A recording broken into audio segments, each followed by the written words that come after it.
Hey guys, welcome to Southern Gal True Crime, where we feature missing persons, unsolved cold cases, and more.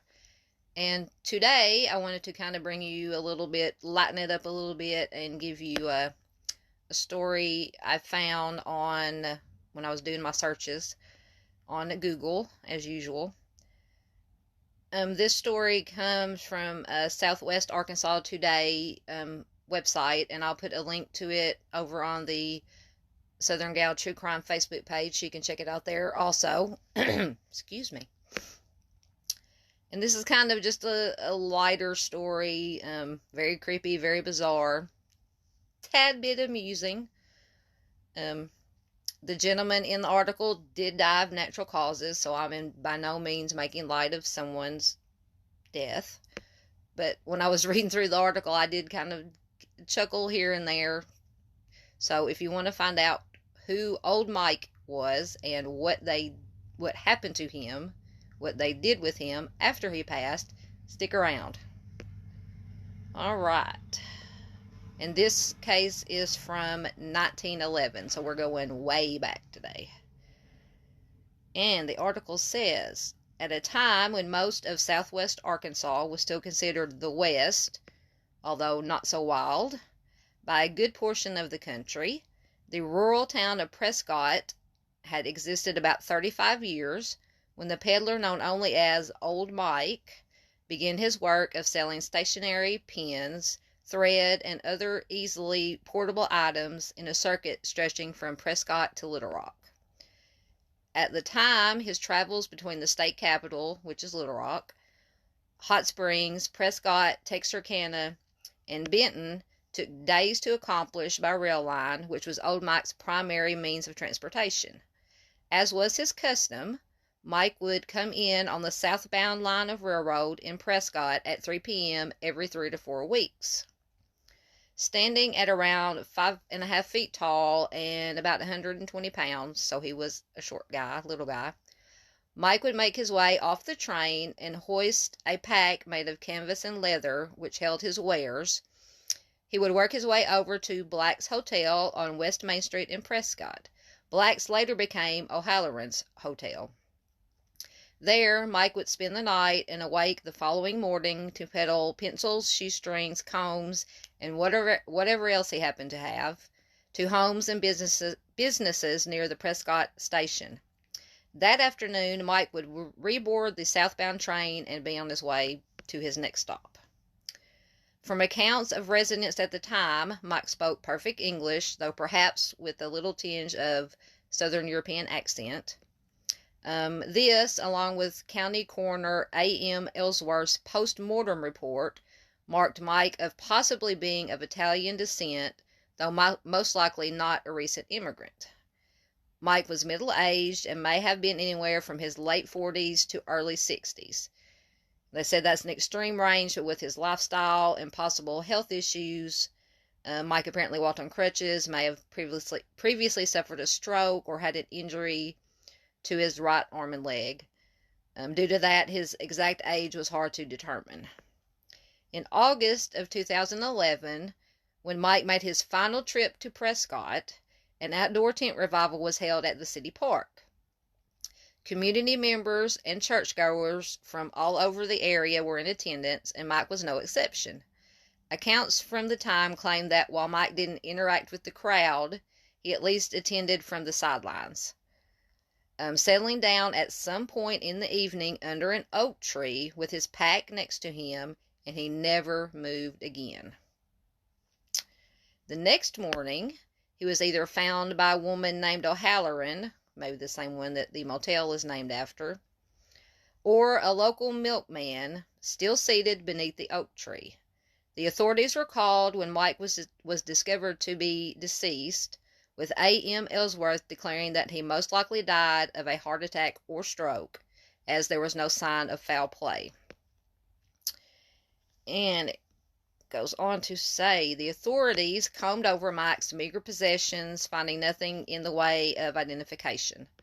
All he had on him at the time was a small amount of cash money in an unmarked envelope and a train ticket to Texarkana, the next stop on his circuit. As a transient, Mike's body was given to Cornish Mortuary in Prescott, where he was embalmed by J.D. Cornish. Now, Mr. Cornish apparently embalmed Mike's body more strongly than normal, possibly on the assumption that it might take any family he had a long time to discover his whereabouts. Now, this is where it gets to the odd and creepy part, in my opinion. As was the custom of the day in 1911, Mike's body was put on display at the funeral home so that it could possibly be identified and claimed by loved ones. Oddly, while Mike's lifestyle had taken him across Arkansas, nobody in the towns that he frequented recognized him or could identify his true identity. However, one witness at the coroner's jury before Mike was embalmed claimed to have seen him in a police court in Little Rock with a man named Pat McFarland a few days earlier.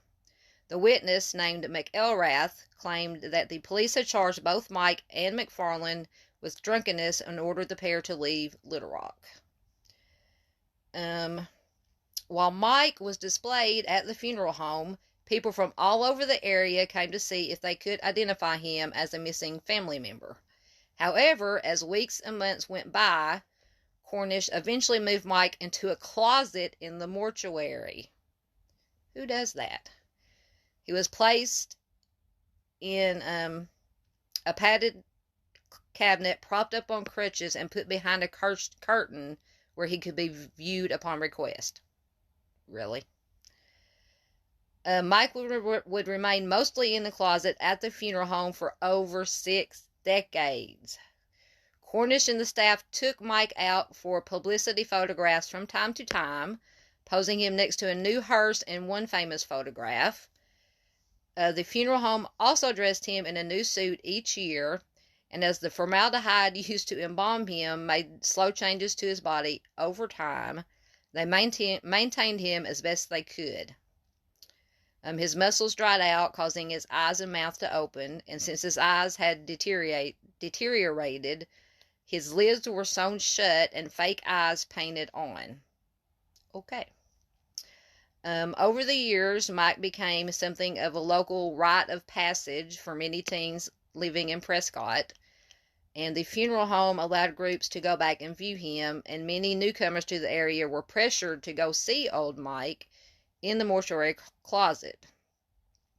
While hundreds of people over the years from as far away as Hawaii and Rhode Island came to try to identify him, Mike's minor celebrity status in the community grew. This just keeps getting weirder and weirder. However, some teens were not the kindest to the deceased, and in the mid-1960s, funeral home employee Henry Shackelford found himself bothered by the display of the body, stating his belief that Mike deserved a decent Christian burial. Well, of course he does. Shackelford recalled some local teens coming into the mortuary and pulling Mike's pants down, tying ribbons to him, unbuttoning his shirt, and even putting things in his mouth. That's just not right. I never did anything like that when I was a teenager. I did some things, but nothing like that. Shackelford contacted the state health department and the board of embalmers and funeral home directors to see what could be done before finally turning to the state attorney general's office. While the state health department didn't find Mike to be a health hazard, and the board of embalmers and funeral home directors were concerned about the bad publicity of publicly displaying a body, a letter arrived from the attorney general's office in May of 1975 that finally got Cornish to agree to bury Mike. Finally, Mike will get a proper burial. On May 12th, 1975, 64 years after quietly dying beneath an oak tree in Prescott City Park, old Mike was laid to rest in D.N. Cemetery in Prescott. Shackelford arranged the funeral and had Pastor Jerry Westmoreland officiate. Shackelford donated the suit in which Mike was buried. A simple headstone was put in with the name Mike and a year of death. But years later, someone anonymously placed a newer, more elaborate headstone that included an engraving of a pencil, which Mike was known to sell. All right, so that was the story of Old Mike. Like I said, I just found that article and thought it was very odd, very bizarre, interesting. So if you like this video, please share it. If you like the content we have here on the channel, subscribe, hit the button so you'll get notifications of when I upload new content. Like and share our videos, most importantly, our missing persons and unsolved case features, because that's, to me, the most important thing that I want to do here is to get the word out about missing persons, unsolved cases, try to do a little part in maybe generating some leads or tips, or maybe trying to find some closure for the families. Thanks for watching. Everybody take care, and I'll see you next time. Bye.